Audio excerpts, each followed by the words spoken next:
you, but I'm bursting with questions after all of that. But I'm going to take a back seat, which doesn't come naturally to me as a journalist, and let you ask the questions. Now, before I'm going to ask whoever wants to volunteer to answer the definition of populism question. Oh, that's the difficult looks one. around the class. Otherwise, I'll pick on someone.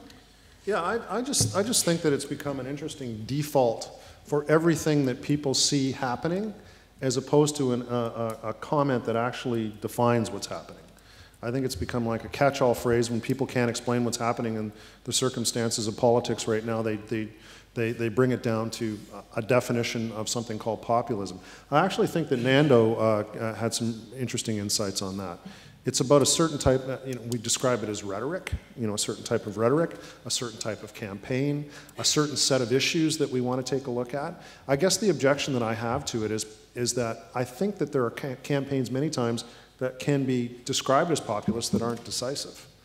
It takes a combination of some of this stuff happening plus a particular type of political system or circumstance to actually make it powerful. So, for example, in the United States, Donald Trump lost the popular vote by like 2.5 million votes or something. I don't know what the exact number is now, Cliff, but so you have to sit back and say populist means that there's this great outpouring of support for everything that he was standing for, and there actually wasn't. There was a decisive group of people in some very specific places that allowed him to win. Would I call that populist? Until I find a better term, maybe I will, but I think we can do better than that. I think there's something else. There's this nativist element. There's this sense that the progress has ended. That's a big driver of what we saw in the United States. There's this sense of the other, an anti-immigrant type of a situation that you're seeing in many European countries, and you certainly saw in the U.S. Is that populist? I'm not quite sure that's the right term. Does anyone want to come in? I'll just, on those of you who follow the Ipsos Mori Issues Index in the UK will know that we have the highest ever level of anxiety about inequality and poverty this month. But of course, all official figures show that although inequality worsened greatly during the 1980s, of the end, as we moved to a post-industrial society, since then actually there hasn't been much change. So, but what you're seeing is the result of, obviously, it's globalization, it's migration, which is linked to that, and then, of course, the crash, and then living standards that have been, in some countries, under a lot of pressure, in many countries, certainly not improving in the way that people were led to expect at the end of in the last decades of the 20th century. And you're seeing all of those things coming together. But, of course, it is ironic that in both Britain and America, unemployment is at a record low. Instead, of course, we and many of you in this room are grappling with we have a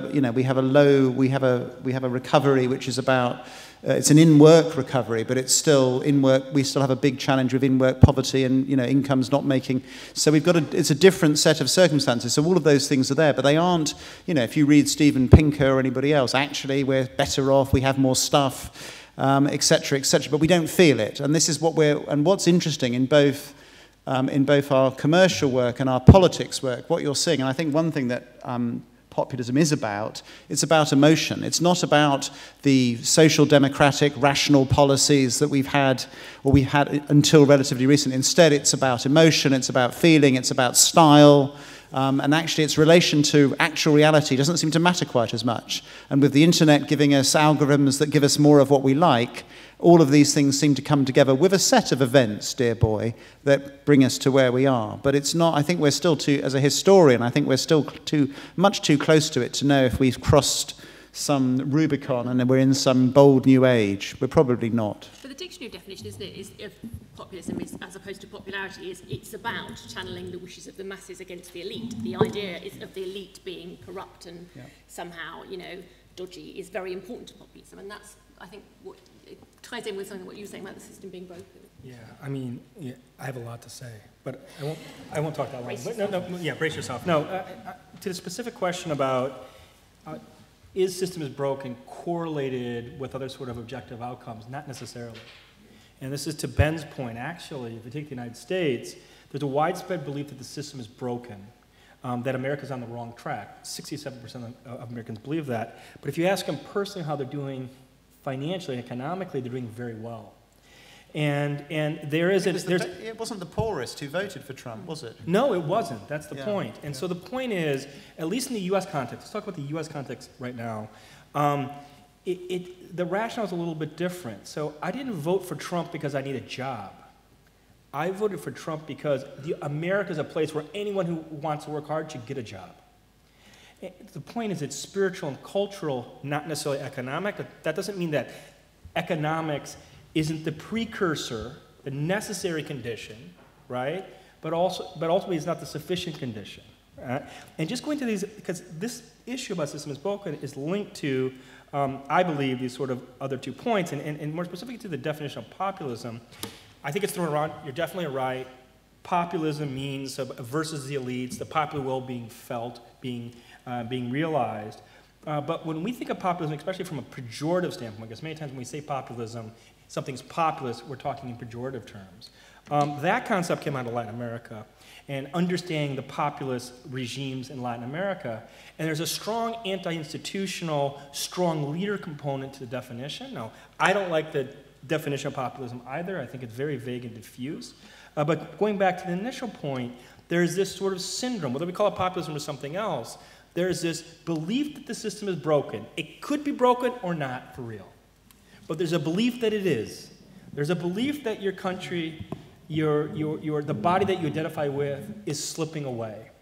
And it's the fault of someone else. It could be elites, it could be foreigners. Many times populism in Latin America was a function of anti-Americanism. The boogeyman, the boogie woman, the boogie person, were the Americans. But a belief that the system, the country is slipping away, belief that elites or others are the cause of it, and the need and belief that a strong leader is the only one that can take it back. So the last point about populism is there's a strong anti-institutional willingness to break the rules to take back the country. And so that's kind of my take. The system is broken is not correlated with real outcomes necessarily. I believe it's much more cultural and spiritual than economic, though the economy or economics is a necessary condition. When we think of populism in the Latin American sense, it's about anti-institutionalism. But beliefs are not sufficient. You need the political entrepreneur to take advantage, and this is the point that Darrell was making, you need the opportunity structure to take advantage of these sort of more populist or these anti-institutional feelings. I very much agree with what Cliff says about the regimes in South America. But one can then argue, can a leader be populist if we say it is the masses versus the elites? And I think in our country we've seen definitely that the leader can be populist because he keeps on finding scapegoats, making promises, demonizing the other. There's always somebody that's responsible and not himself, or whether it's the past or whether it's the latest term is white minority capitalism, of which he also accuses the deputy president of, which So to a large degree, I think this whole issue revolves about the wild promises making, the fact that there is somebody that is the other, the demon, the one that's the fly in the ointment the whole time. Henri, did you want to come on? Henri, when you were talking about the findings from France, there was this very strong sense that, of social failing, that sense that, you're not going to do better in the next generation than you are now. Does that actually accord with reality? Not always. For instance, on purchase power, it does not relate to reality. I think there is an important element to take into account is that perceptions are facts. And we do communicate regularly about what we call periods of perception. There is a difference between the perception and the reality. But this is a very important piece of information in itself. It tells us a lot about what happens. And to come back a little bit on the question of populism, I think it's very important to say, because it's about perception, it's about also a style of communication, as Nando said, and a style of action, addressing the concerns real or felt by a certain category of people who feel in disarray now or having lack of perspective, and a certain way to address that concern and say the system is broken, we need to change something, the elite don't care about you, etc. This is why Populism can be on the left side, on the right side. This is also why populism is always the fact of the other ones.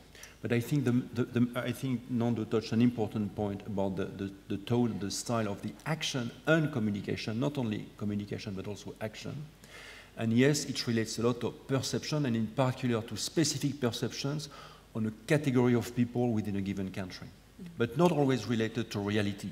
Is the healthcare system working that bad? Is the unemployment that high? Has our purchase power declined so much? Are there that many foreigners in the country? Is such or such social issue a real threat? No, but the perception is there and fuels the call for action. Which obviously puts politicians in a difficult position, because how do you respond to things that are felt but not actually true?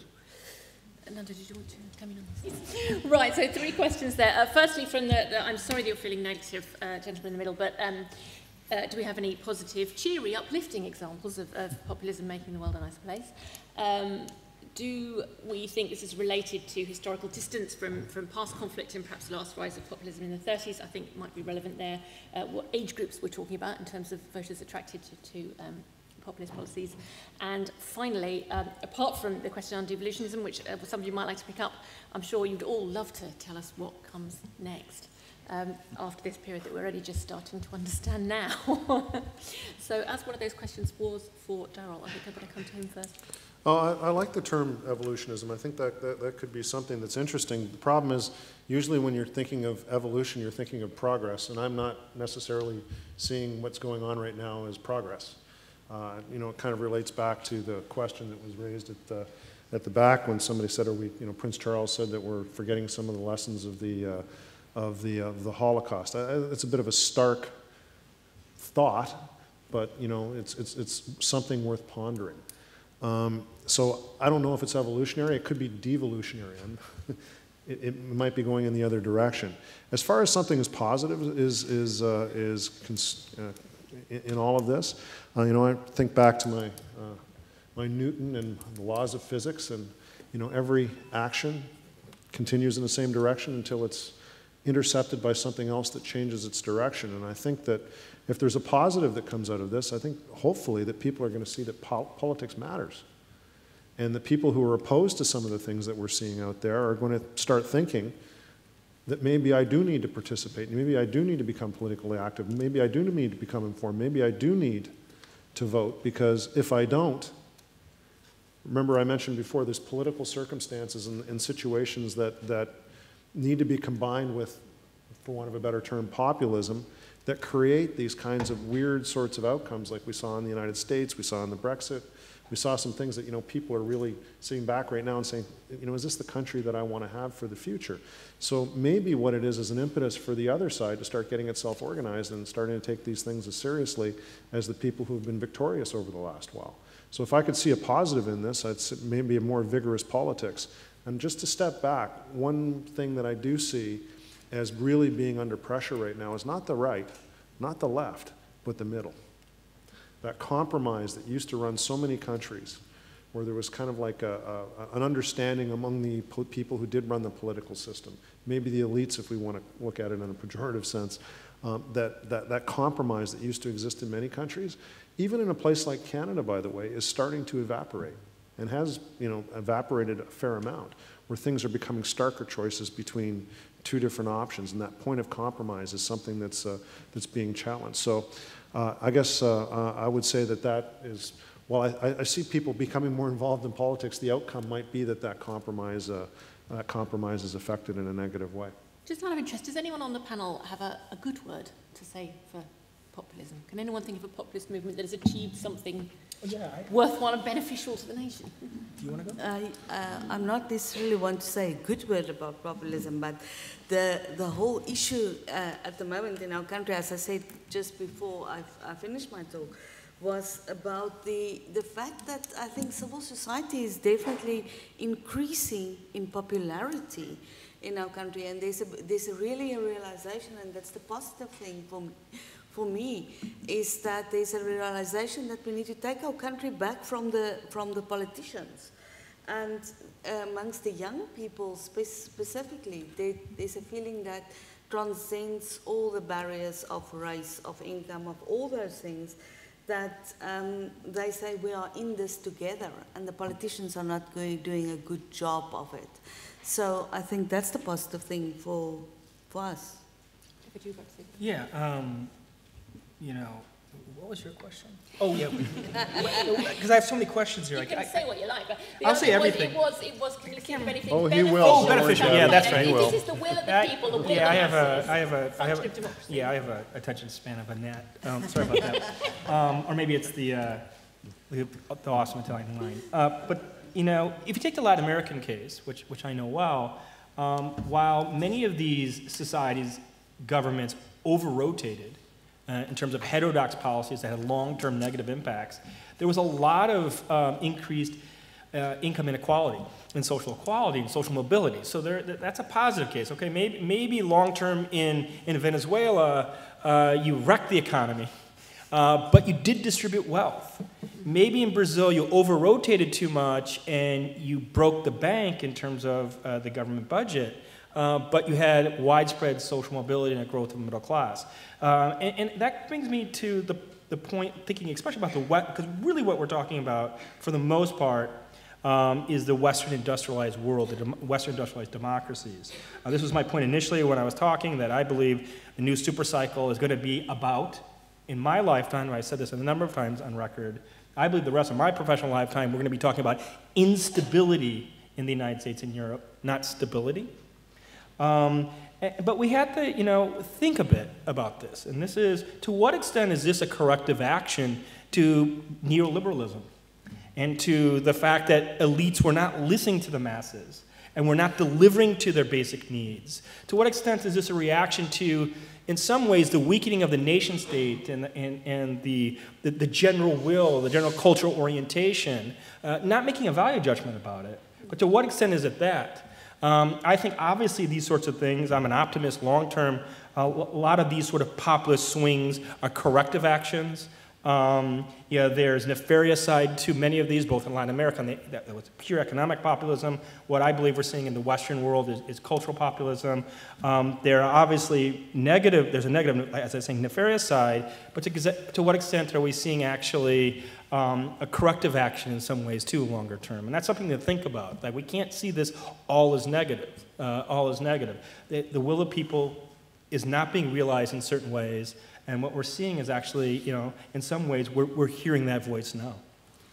Ben, do you want to come in? I mean, obviously, to 52% of Britons, Brexit was a positive thing. Yes, and to half well, of Americans, I President think, Trump I mean, is a lot probably of the people who voted for Brexit didn't actually expect it to happen. But nevertheless, no, absolutely. For a lot of people, this is positive. And I think a metropolitan liberal elite down here in London sipping Prosecco, we just have to keep reminding ourselves of this, that out there in small towns and other parts of Britain and the cities that we all come from, people do hold a very different view. But actually, the other thing I'd say to Mervyn is that most things happen and most people get into politics because actually, usually, they're trying to stop something else happening that they didn't like, or they're getting in, and this is a difficult one, that people generally do things for negative reasons. You know, Nigel Farage is active in politics because he didn't like something. He's not doing it because of, yes, he does have some vision of Britain as it may or may not have been in the 1950s, but he's doing it because he's against something. And that, to be honest, in all of our work, both local and national, often turns out to be the things. My ancestors in Essex in the 1840s were against what they saw, you know, they wanted a popular vote to be introduced, so they were Chartists, but they were against the status quo. So it's generally, people do things, because, and that's a creative force in our society. I do think just the other point about generational change, and Bobby Duffy, who's sitting in the front row, is known to many of you, but has been spending a lot of the last 5 or 6 years looking at this generational shift. But actually, interestingly, on some of those differences, when we look at attitudes towards some aspects of populism that veer to, or have, that Mussolini might recognize, it is interesting how stark the differences are between Spain and Germany and France. And the French, of course, liking for a strong leader, and Henri is much better placed to talk about this than me. That isn't necessarily wanting a dictator, but it is something about Gaullism and some of French history. And what, you know, we're all seeing these local histories playing out in different ways with all of this. So I think history does still matter. But what comes next, I don't know. History's not much of a guide on that one. So we've got 3 questions there. Why does left-wing populism not seem to be as popular, so to speak, as right-wing populism? Is this connected in some way perhaps to the rise of emerging countries and a feeling of sort of competition and threat, and that, you know, makes us anxious about our decline relative to their rise? And thirdly, a very good question there, why, if everyone's against elitists, do we seem to be voting for a billionaire with inherited wealth, for example, or a stockbroker from Kent to be our champions of the proletariat? And can I ask Ben to start with? Oh, thank you very much. I mean, I think my colleague Jonathan's it's because of the anti-immigration element, and the left has very mixed views on immigration. So there's part of the Labour Party, you know, unions used to be quite anti-immigration. It's quite divided. And I think the other thing we're seeing in terms of recent Labour Party history here is just the crisis of social democracy, and that's this, you know, which we see in many countries. Social democracy, it's very difficult to be a very angry centrist, you know, the angry middle. It doesn't really work when people are feeling, you know, it's fine to be a social democrat and to be generous about things when things are going well. When people are feeling threatened, uneasy, uncomfortable, telling them that we've all got to be rational and share doesn't go down very well. So and there's a series of timing and political events. But it is that, I think that is in part one, and actually in some parts of Greece. And of course, very populist left-wing parties are almost some form of communism, I suppose, which again has a number of issues in Europe. But why do we vote for elites, to kick out other elites? And the President of the United States bringing in, of course, promising to drain the swamp and get rid of Hillary Clinton with her crooked connections with Goldman Sachs, and then appoint, I don't know if it's 4 or 6 senior Goldman Sachs people to his administration, is, as Nando has pointed out, is sort of somewhat ironic. But I think it's all about style. Berlusconi had good style. Trump has style. It cuts through, and it goes to a certain level of cynicism that the public has about politicians. They know Trump is, you know, not PC in terms of his approach to women or all sorts of people. They know all that stuff, but they think everybody's alike. And part of Trump's campaign, and I'd be interested in my North American colleagues' view on this, actually played into that cynicism to encourage people not to vote, which of course then helps him win. But at the same time, he's saying things that resonate. He's doing it in a style that's different. He isn't, whatever we think about him. Yes, he's a billionaire, but he's not part of the Republican Democratic machine in North America. And Nigel Farage may be a metals trader educated at Dulwich College, not particularly the man in the street, but his style, again, is not like David Cameron. It's not like Ed Miliband, or certainly not, of course, like Jeremy Corbyn. So again, it's that sort of, you know, when you listen to Nigel Farage, he sounds like a perfectly reasonable bloke down the pub, and he's on the Today programme and every other political show on a regular basis, doing that. Now, the fact that he's not doesn't seem to come into it, but some of that may be what is shown in this poll is this deep cynicism about elites. I mean, now whether that's new or not is quite another matter. You know, many in the audience will be familiar with my favourite poll of all time. It's done not, unfortunately, by this organisation, because we didn't exist in August 1944, but the Gallup survey of the British public about whether or not they believed British parliamentarians were acting in the interest of the country. And in August 1944, only 35% believed that British parliamentarians were acting in the interest of the country. The rest were acting in their own interests or in their political party's interests. So it's not a new thing. It is more extreme at the moment, but it's there. And of course, at these moments of tension, as we've discussed, the opportunists, perhaps rather than the populists, are able to, who can capture the mood with style, can win. Henri, I saw a raised eyebrow there. I wanted to say something about the concept of elite and the concept of perception, again, versus reality. Because it depends from your point of view. You can be a billionaire and not come across as elite, because you are not a civil servant, because you have not been a member of the government, because you had a different itinerary. Another way to look at this is about wealthy people. You have seen lots of debate where there are lots of criticism about high pays from top executives, and a debate on, you know, soccer game players makes fortune as well, but that's okay, and that's not okay on the other side, and why? And it depends on who looks at this. So it's not about an objective definition of the elite. It's about a perception of what makes you a so-called elite, legitimate or not legitimate. In a way, for some voters, he succeeded, he made lots of money, he knows business, I can rely on him, he will be effective. And it's not that, it's not the number of millions of dollars someone has in the bank or in assets. It's about how he's perceived, and it's about perception, that you are an elitist person, whether you have lots of money or not lots of money, high education, not education, wealthy parents, not wealthy parents, etc. So the concept of perception plays an important role in all this, and it's very, very necessary not to forget it. I think it's often the case that when people say elite, we hear, if you're on the left, you hear money and position, but often when people say metropolitan liberal elite, they're not talking about that, they're talking about an attitude or a set of views or a set of shared perceptions of the world, and that's what they're talking about when they say elite. I want to sort of... Is nativism a posh word for racism? Yeah. Posh meaning... Oh, sorry. Port out, starboard home. I get it. I can translate. Is nativism another word for racism? I would say no. And I think that, to be quite frank, that's why all of us have misunderstood the trend that we're seeing in front of us. And, you know, everyone here is a nativist. And so if you take the specific definition of nativist, it's just putting some sort of premium in terms of policy on native-born versus foreign-born. I think everyone, unless you're a radical libertarian, would say that probably people would need a visa to come into the country. The question is, where do you fall along that continuum? Like, how much restriction should be there? And ultimately, what Trump, let's talk about the United States, what Trump is tapping into is a belief among people that their country, America, they should have control and self-determination about who they are.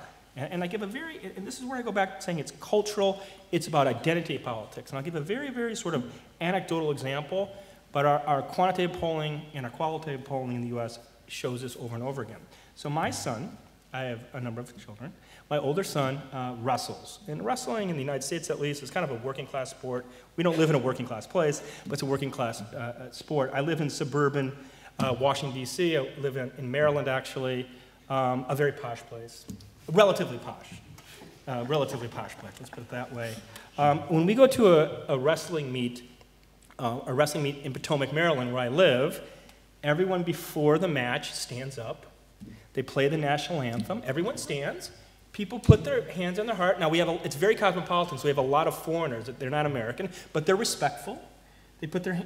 Americans will put their hands on their heart. Foreigners who aren't American will stand and be respectful. Some people sing it, whatever. It is, in some ways, pro forma, and it's symbolic, obviously, but to the people there, it's not so ingrained in their psyche. If you go 40 miles down into Virginia, Fort Royal, Virginia, once again, we wrestle all over the place, and especially in working class and rural places. You go to Fort Royal, Virginia, when the national anthem plays, everyone stands at attention. Those that have been in the military salute, and everyone sings. It's an amazing distinction. And the point being is, this nativism is, we all fall along the nativist continuum.